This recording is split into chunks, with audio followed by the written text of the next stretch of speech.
కలిసిర్రా, పైరవ వేసిర్రా, ఎవరికైనా డబ్బులు ఇచ్చిర్రా, ఏమైనా లీక్ అయిందా, అవినీతి అక్రమాలు జరిగినాయా? ఇది మోడీ గారి యొక్క ఆలోచన.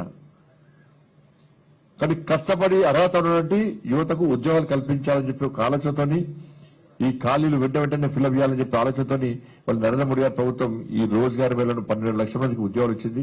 ఇంకా ఈ కార్యక్రమం నిరంతర ప్రక్రియ కొనసాగించాలని చెప్పి ఇలా మోడీ గారు చూస్తున్నారు. కానీ ఇటువంటి పరిస్థితుల్లో మీరు కేవలం ఉద్యోగాలు తీసుకోవడం కాదు, ఉద్యోగాలు పొందడమే కాదు, ఏ లక్ష్యం ఏ ఆశయం కోసం ఈ దేశము, ఈ ధర్మము, ఈ సమాజం అనేటువంటి ఒక ఆలోచనతో ఈ దేశాన్ని ఒక శక్తివంతమైన భారతదేశంగా నిర్మాణం చేయాలని చెప్పి ఒక ఆలోచనతో మోడీ గారి సంకల్పం తీసుకొని పనిచేస్తున్నారు. దానికి అనుగుణంగా నెక్స్ట్ మీ ఆలోచన కూడా అట్లా ఉండాల్సిన అవసరం ఉంది.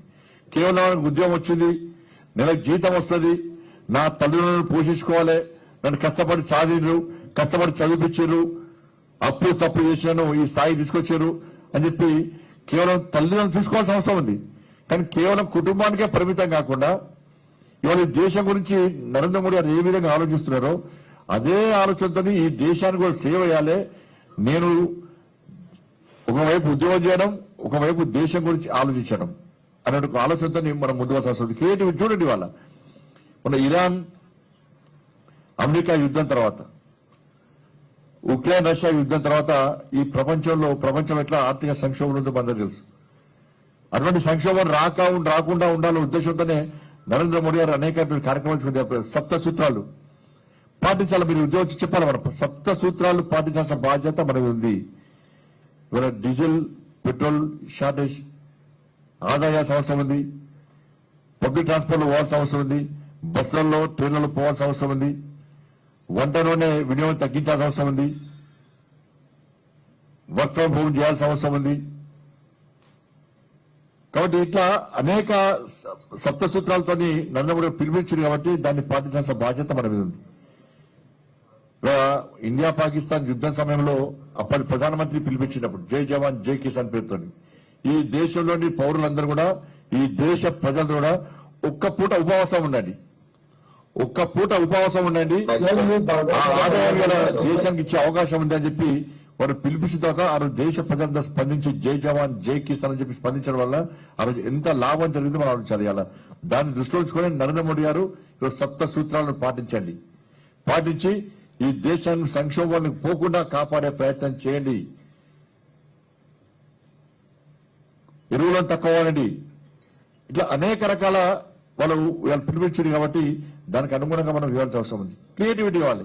విదేశీ వస్తువులను వాడే ప్రయత్నం బంద్ చేయండి, స్వదేశీ వస్తువులను తయారు చేసుకోండి.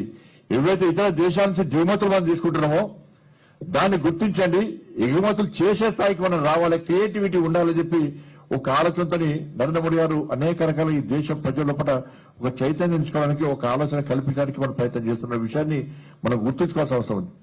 అందుకే దాని అనుగుణంగా మనం దీన్ని ముందుకు అవసరం ఉంది. ఇవన్నీ తెలుసుకోవడానికి ఇవాళ కర్మయోగి ప్రారంభ పోర్టల్ మనం చూడాల్సిన అవసరం ఉంది. ఐగాట్ కర్మయోగి పోర్టల్ ద్వారా 3600 కోర్సులకు సంబంధించి మనం ఆన్లైన్ ద్వారా నేర్చుకునే అవకాశం ఉంది. దాన్ని మనం గుర్తుంచుకోవాల్సిన అవసరం ఉంది. కాబట్టి మనం ఉద్యోగం వచ్చిన తర్వాత మనం ఏం సాధించినాం, ఉద్యోగం రాకముందు ఏ విధంగా కష్టపడ్డాం, ఆ కష్టాలు నెక్స్ట్ తరానికి రావద్దు, నెక్స్ట్ యువతకు రావద్దు. వాళ్ళు కూడా కొత్త ఆలోచన కల్పించాలి. ఈ దేశం పట్ల ఒక మంచి ఆలోచనతో కల్పించే విధంగా సమాజాన్ని తయారు చేయాలని చెప్పి ఒక ఆలోచన మీ లోపల వచ్చినప్పుడే మీ ఉద్యోగం పొందిన దానికి సార్థకత ఉంటుందన్న విషయాన్ని గుర్తించాలి. నాకు ఉద్యోగం వచ్చింది, అయిపోయింది, కథం, నాకేం అవసరం లేదు, ఇక నేను నా కుటుంబం అన్నట్టు ఆలోచన పక్క పెట్టాలి. First nation next family, first nation next family. దీన్ని మనం దృష్టిలో పెట్టుకోవాల్సిన అవసరం ఉంది. ఎందుకంటే ఇవాళ ఈ దేశాన్ని అభివృద్ధి చేయాలి. ముఖ్యంగా తెలంగాణ, ఆంధ్రప్రదేశ్ చూసుకోండి, వాళ్ళ తెలంగాణ చూసుకోండి, తెలుగు రాష్ట్రాలు చూసుకోండి. 12 సంవత్సరాల్లో తెలంగాణ రాష్ట్రానికి 12 లక్షల కోట్ల రూపాయల నిధులు కేటాయించిన ప్రభుత్వం నరేంద్ర మోడీ ప్రభుత్వం, అభివృద్ధి కోసం తెలంగాణ రాష్ట్రానికి. ఇవాళ ఆంధ్రప్రదేశ్ చూసుకోండి, వాళ్ళ ఆంధ్రప్రదేశ్ కేవలం 2 సంవత్సరాలు 3 లక్షల కోట్ల విలువ చేసేటువంటి అభివృద్ధి పనులను ఈ ఆంధ్రప్రదేశ్ రాష్ట్రానికి నరేంద్ర మోడీ ప్రభుత్వం, ఎన్డీఏ ప్రభుత్వం కేటాయించిన విషయం ఉంటుంది. అంతేందుకు మీ కర్నూలు సభలోనే 13,300 కోట్ల రూపాయల నిధులను కేటాయించిన నరేంద్ర మోడీ ప్రభుత్వం. ఆంధ్రప్రదేశ్ రాజధానికి 58,000 కోట్ల రూపాయలు ఇలా ఆర్థికంగా సాయం చేస్తున్న ప్రభుత్వం నరేంద్ర మోడీ ప్రభుత్వం. దేశం ఇవాళ సౌత్ లో ఎక్కువ నిధులు తీసుకొచ్చి ఎక్కువ అభివృద్ధి చెందుతున్న రాష్ట్రం ఏదైనా ఉంది అంటే అది కేవలం ఆంధ్రప్రదేశ్ రాష్ట్రం అనే విషయాన్ని మనం గుర్తుంచుకోవాలి. అందుకే మన తెలంగాణ కూడా ఆలోచిస్తున్నారు కదా, అరే డబుల్ ఇంజన్ సర్కార్ వస్తే ఆంధ్రప్రదేశ్ ఏ విధంగా అభివృద్ధి చెందుతున్నది, నిధులు ఏ విధంగా వరదలకు వస్తున్నాయి ఆంధ్రప్రదేశ్ రాష్ట్రానికి. కాబట్టి మా తెలంగాణలో కూడా డబుల్ ఇంజన్ సర్కార్ రావాలని చెప్పి తెలంగాణ ప్రజలు ఆలోచిస్తున్నారంటే ఆంధ్రప్రదేశ్ రాష్ట్ర అభివృద్ధి కోసం నరేంద్ర మోడీ ప్రభుత్వం ఏ విధంగా సహకరిస్తుంది, ఇంకా ఏ విధంగా సహకరించబోతుంది, ఏ విధంగా ప్రణాళికలు రూపొందిస్తున్నది.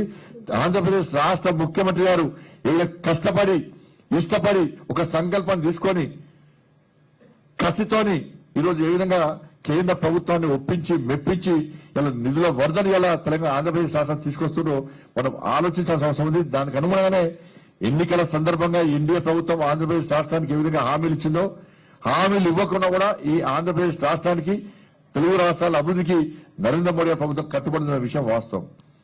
ఇవాళ ఈ తెలంగాణ రాష్ట్రంలో భారతీయ జనతా పార్టీ ప్రభుత్వం లేకపోవచ్చు, ఎన్డీఏ ప్రభుత్వం లేకపోవచ్చు, కేరళలో లేకపోవచ్చు, తమిళనాడులో లేకపోవచ్చు, హిమాచల్లో లేకపోవచ్చు, ఎక్కడ లేకుండా కూడా అన్ని రాష్ట్రాలు అభివృద్ధి చెందాలని ఒక లక్ష్యం నరేంద్ర మోడీ గారికి ఒక ఆలోచన. అన్ని రాష్ట్రాలు అభివృద్ధి చెందనే ఈ దేశం శక్తివంతమైన భారతదేశంగా నిర్మాణం అవుతుందనే ఒక ఆలోచన తప్ప ఈ రాష్ట్రంలో ప్రభుత్వం ఉంది ఇక్కడనే ఎక్కువ నిధులు ఇవ్వాలి, ఈ రాష్ట్రంలో మన ప్రభుత్వం లేదు ఇక్కడ నిధులు ఇవ్వద్దని చెప్పి ఆలోచన కాదు. ఇవాళ ఉద్యోగాలు ఇస్తున్నాం, ఇవాళ తెలంగాణ రాష్ట్రంలో కూడా ఉద్యోగాలు ఇస్తున్నాం, హిమాచల్ కూడా ఉద్యోగాలు ఇస్తున్నాం, తమిళనాడులో కూడా ఉద్యోగాలు ఇస్తున్నాం, తమిళనాడు పౌరులు కూడా ఉద్యోగాలు ఇస్తున్నాం, కేరళలో పౌరులు కూడా ఉద్యోగాలు ఇస్తున్నాం. కేవలం భారతీయ జనతా పార్టీ ఎన్డీఏ ప్రభుత్వంలో రాష్ట్రంలో యువతకు మాత్రమే ఉద్యోగాలు ఇవ్వాలని చెప్పి ఆలోచన మోడీ ప్రభుత్వం లేదు. అన్ని రాష్ట్రాలు ఒకటే, ఈ దేశం ఒకటే, ఈ దేశం నాది, ఈ దేశం కోసం పనిచేయాలి, ఈ దేశ అభివృద్ధి కోసం పనిచేయాలి. ప్రపంచంలో భారతదేశాన్ని అగ్రగామంగా నిలిచాలని చెప్పి ఒక లక్ష్యం 2047 వికసిత్ భారత్ లక్ష్యంగా మనం ముందుకు పోతున్నాం. దానికి అనేక రకాల ప్రణాళికలు రూపొందిస్తున్నాం. దానికి కావాలంటే ఈ దేశంలో పేదరికం పోవాలని చెప్పి ఆలోచన. అనేక సంక్షేమ ఫలాలు ఇస్తున్నాం. ఇవాళ ఇలా 3 కోట్ల మందికి ప్రధానమంత్రి ఆవాస్ యోజన కింద ఇండ్లు ఇచ్చి 4 కోట్ల మందికి ప్రధానమంత్రి ఆవాస్ యోజన ఇండ్లు నిర్మించాలని ప్రయత్నం చేస్తున్నాం. 80 కోట్ల మందికి గరీబ్ కళ్యాణ్ అన్న యోజన కింద నిలుస్తున్నాం. 12 కోట్ల మందికి టాయిలెట్ కట్టించినాం. 8 కోట్ల మందికి ఉచిత గ్యాస్ ఇచ్చినాం. మనం ఇలా ఈ దేశంలో డ్రైనేజ్ నిర్మించేది మనమే, లైట్లు పెట్టేది మనమే, రోడ్లు వేసేది మనమే, రైల్వే గాని నేషనల్ హైవేస్ గాని అన్ని రకాలుగా అభివృద్ధి సంక్షేమ పథకాలు నడుస్తున్నాయంటే ఇవి నరేంద్ర మోడీ ప్రభుత్వం నిధులు తప్ప వేరే నిధులు కావు. ఇలా సిద్ధాంతం అది అంత్యోదయ సిద్ధాంతం. చిట్ట చివరి వ్యక్తి కూడా సంక్షేమ ఫలాలు అందాలనేటువంటి ఒక అంత్యోదయ సిద్ధాంతాన్ని ముందుకు పోతున్న ప్రభుత్వం నరేంద్ర మోడీ ప్రభుత్వం. డాక్టర్ బాబాసాహెబ్ అంబేద్కర్ యొక్క ఆశయాలకు అనుగుణంగా ముందుకు పోతున్న ప్రభుత్వం నరేంద్ర మోడీ ప్రభుత్వం. కాబట్టి ఈ ఆలోచనతోని మనం ముందుకు సాగుతున్నాం. కాబట్టి ఈరోజు రోజ్గార్ మేళా ద్వారా ఈరోజు మనం దేశవ్యాప్తంగా 51 కోట్ల మందికి ఉద్యోగాలు ఇస్తున్నాం. కాబట్టి రాబోయే రోజుల్లో ఇంకా ఈ ప్రక్రియ నిరంతరం కొనసాగే విధంగా నరేంద్ర మోడీ ప్రభుత్వం ఆలోచిస్తుంది. కాబట్టి మరొక్కసారి విజ్ఞప్తి చేస్తున్నా, ఏదైతే నరేంద్ర మోడీ గారు పిలుపుచ్చినో ఈ సప్త సూత్రాల యొక్క కార్యక్రమాన్ని మనందరం పాటించాల్సిన బాధ్యత మన మీద ఉంది.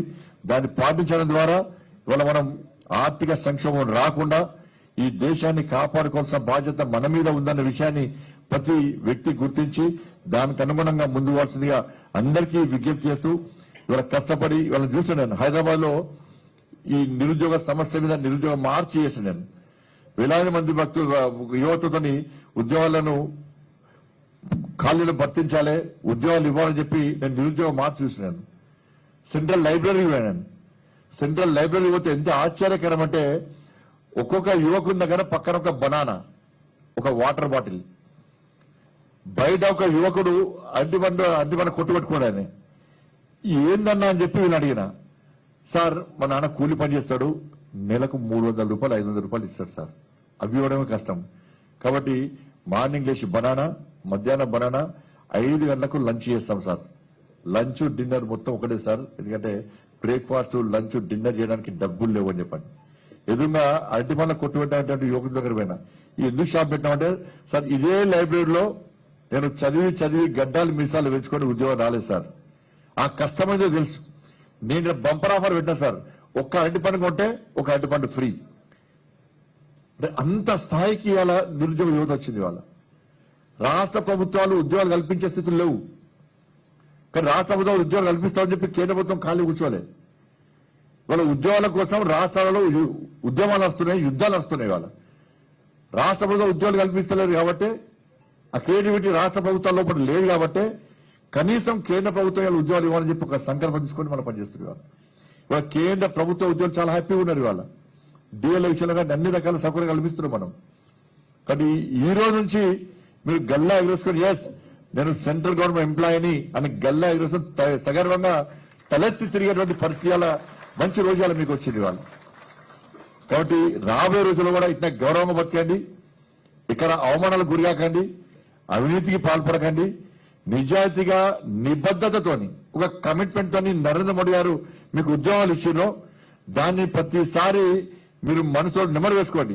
నేను కష్టపడి సాధించిన జాబ్ను ఇక్కడ పై రోజు జరగలే, నెక్స్ట్ కూడా ఇంకా క్రియేటివిటీ నా ద్వారా జరగాలి. ఈ దేశానికి ఏదో ఒకటి చేయాలి. ఈ దేశం నాకు జాబ్ ఇచ్చింది, ఉద్యోగం ఇప్పించింది.